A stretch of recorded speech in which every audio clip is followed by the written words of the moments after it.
Bila mai isu Tok Bomoh ni, Tok Bomoh ni orang banyak pun nak pergi tolong jugalah. Kita tak apalah. Kesian dekat dia nak pergi tolong juga. Walaupun benda tu jadi mainan, tuan-tuan, saya pun tak mahu nak bersifat nak menghukum akidah dia. Kita pun tak tahu, tak ada jumpa dengan dia sembang lagi. Tapi ritual-ritual macam tu dari sudut kaedah dalam Islam tak pernahlah kita temui. Walaupun nak berhujah dengan ini petua orang kita, petua bukan dalil. Kita tak mau jadi macam masyarakat Arab jahiliah dulu. Bila Nabi tegur mereka, dia kata apa kat Nabi? Ma wajadna fi aba'inal awwalin. Wahai Muhammad, apa yang hang ajak dekat kami ni, kami tak pernah jumpa. Nenek moyang kami tak pernah ajak. Dia kira petua nenek moyang dia. Jadi main petua-petua dengan agama ni, agama mai petua hilang. Melainkan petua yang tak bercanggah dengan prinsip dan nilai-nilai agama. Kalau takat lalu bawah apa? Ampayan. Jadi apa? Lalu ampayan. Ulak masuk rumah. Nikah lambat ke apa kan saya pun tak tahulah. Ilmu tak jadi. Kemudian bubuk pasang payung dalam rumah. Ulak masuk rumah. Kemudian duduk atas bantai, naik bisui. Tuan-tuan dan puan sekalian, sebenarnya benda tu orang tua dia pun nak larang. Tak ada arah sangat dah. Tengok hang pakai duduk atas bantai, bantai ni nak tidur habang dah bisui. Bisui dulu sakit. Bukan dulu sampai lah ni pun sakit. Jadi budak-budak ni dia takut, dia tak pakai lah. Yang pergi buka payung dalam rumah ni payah sangat nak tegur ni. Buka lah ulak masuk lagi. Jadi benda lagu tu lah. Jadi kita pergi ambil tu nak bagi jadi dalil, nak habak kata pasti jadi ke apa ke, tak boleh lah. Dia sekadar usik-usikan orang dulu. Jadi tuan-tuan dan puan sekalian, bila kita tegur buat benda ni, ada orang marah pula. Ada pula orang marah. Termasuklah Tok Bomoh ni kata, mana ni? Sampai nak saman. Sampai dia nak tampaklah ketua pemuda kami ni. Ni keluar video kata nak tampak YB Khairi Jamaluddin. Tuan-tuan dan puan sekalian, tak apalah yang tu bagi dia selesai lah dengan cara yang berhemah. Tapi kita nak bercakap tentang kaedah, cara yang dilaksanakan. Isu-isu yang seperti ini tuan-tuan, dan yang akan datang mungkin wallahu alam, dan yang telah lalu banyak lagi perkara-perkara.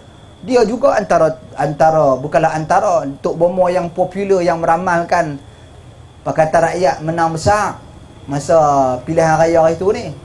Dia jampi lagu mana pun tak tahulah. Bendera Barisan Nasional tu dia jadi macam condong. Jadi dia kata ini menunjukkan bahawasanya Pakatan Rakyat akan menang 65%. Lebih besar. Dia juga yang ramalkan itu ni. Tapi tak apalah, nak cerita bagi ritual ni, tuan-tuan dan puan kena ingat. Pasal ada seorang dia tanya soalan saya bagus. Dia tanya, Ustaz, apakah cara jampi dalam Islam yang dibenarkan? Apakah cara rawatan Islam yang dibenarkan? Saya kata rawatan Islam ni dia ada dua aja. Satu, rawatan yang berasaskan sains dan teknologi. Itu rawatan Islam.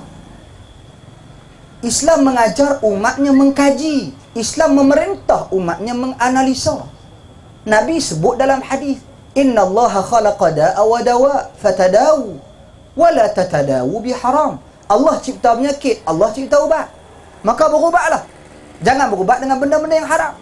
Perintah supaya berubatlah itu merujuk kepada kajian. Hang kena pergi kaji, hang kena pergi belajar, hang kena pergi cek. Sebab tu perubatan Islam yang pertama berasaskan teknologi, berasaskan sains dan teknologi. Kaji pergi belajar, okey. Maknanya yang doktor-doktor kita pergi belajar, selama mana tidak ada di sana unsur-unsur haram, itu adalah rawatan Islam. Klinik apa? Mediveron. Lama mana dia bagi ubat yang betul? Nama ada Mediveron ke? Klinik Sing ke? Apa ke? Tuan-tuan, itu asalnya adalah rawatan Islam. Yang dibenarkan, maknanya yang dibenarkan di dalam Islam. Kita tak boleh nak panggil perubatan tu perubatan bukan Islam. Perubatan Islam ni kena makan kismih ya. Tak, bukan lagu tu. Dia nak kena makan madu zam-zam je. Yang lain bukan perbuatan Islam. Tak betul itu fahaman yang salah. Cara yang kedua, perubatan dalam Islam ni perubatan yang berasaskan Al-Quran dan Sunnah. Sama ada dia berbentuk Tibbun Nabawi, cara Nabi berubat dulu ni. Seperti Nabi anjurkan kita makan kurma ajwa. Man tasabbaha bi sab'i tamaratin ajwatan la yadurruhu dhalika al-yawm summun wala sihrun. Sesiapa yang bersarapan pagi dengan 7 biji kurma ajwa, takkan terkena baginya pada hari itu sama ada sihir ataupun penyakit gila. Ya, racun ataupun sihir. Racun ataupun sihir. Nampak tuan-tuan dan puan sekalian? Tu makan kurma ajwa. Ada juga Nabi sebut pasal habbatus sauda.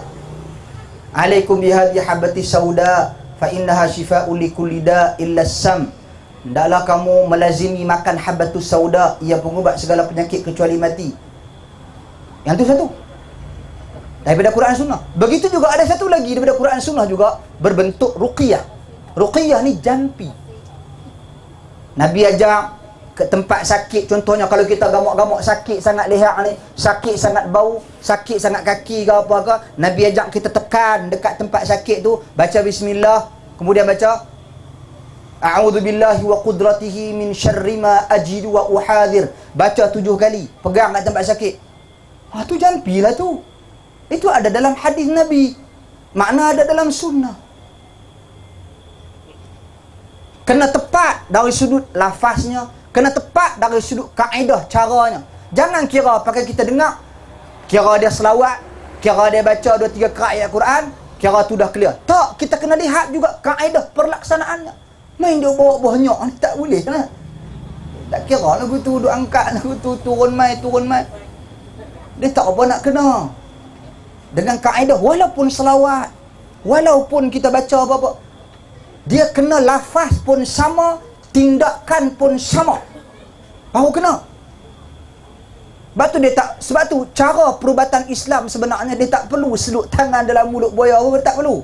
Cara perubatan dalam Islam kalau ikut kaedah kedua, iaitu dengan cara jampi, mudah aja, simple. Saya tuan-tuan, saya bagi tauliah malam ni semua dapat. Kita yang tangkap buaya mana tu, umur tu tampak buaya mati tengok. Dia cerita lah, wallahu a'lam. Kita tak payah. Ambil hadis Ibnu Mas'ud radhiyallahu an dengan akidah yang betul, dengan akidah yang sahih.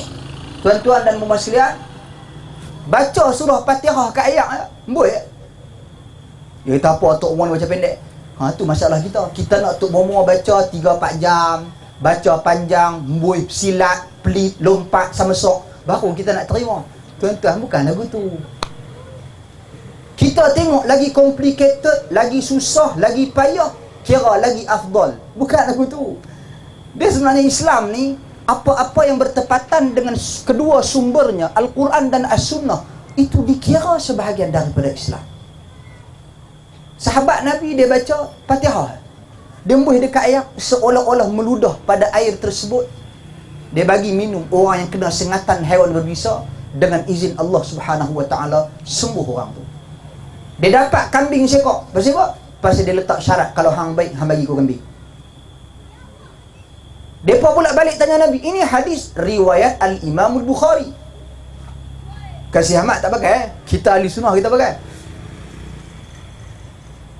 Ibnu Mas'ud dia balik kambing ni, bukan Ibnu Mas'ud, Abu Sa'id Al-Khudri radhiyallahu an. Dia bawa balik kambing ni bertemu dengan Nabi SAW. Dia tanya, Rasulullah, macam mana hukum ni? Aku baca ayat Quran, aku ambil upah, boleh ke? Nabi kata apa? Nabi kata kambing tu kita bedak lah seorang sikit. Maknanya apa? Boleh. Baca Fatihah. Yang penting akidah kita kena hadirkan ni. Akidah kita, pengesaan kita, tauhid kita kepada Allah. Dia tak boleh baca dalam syirik, doa panggil seru yang nu, seru yang ni, seru yang nu. Yang tu tak boleh, itu syirik lah. Simple je. Itu perubatan Islam yang sangat simple lagi mudah. Jadi tuan-tuan dan puan sekalian, ini perkara ni saya bagi satu contoh lah. Sebab saya bimbang bila pemikiran yang macam ni masih berada dalam situasi pada hari ini yang terlalu konservatif sampai ke tahap tu.